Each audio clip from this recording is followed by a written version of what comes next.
வணக்கம். இன்னைக்கு நம்ம பார்க்க போற topic statement of profit or loss. To find the profit or loss we need the following four terms: closing capital, drawings, additional capital and opening capital. Closing capital அப்படின்னா என்னன்னு பார்ப்போம். The amount of capital remaining in the business at the end of an accounting period. அதாவது அந்த ஆண்டுல கடைசியா இறுதியில இருக்கும் தொகை தான் க்ளோசிங் கேபிட்டல் அப்படின்னு சொல்றோம்.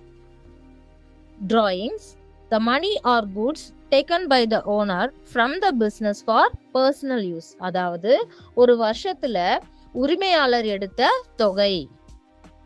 Additional capital, the amount added later to increase the business fund.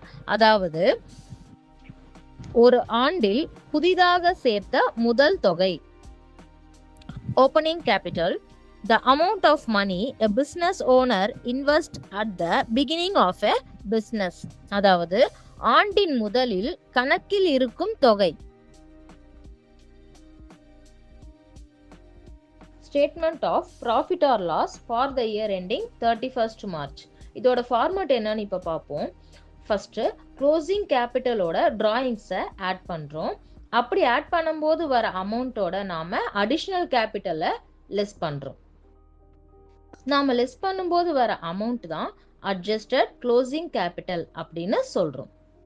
இப்போ அட்ஜஸ்டட் க்ளோசிங் கேபிட்டல்ல இருந்து ஓப்பனிங் கேபிட்டலை லெஸ் பண்றோம்.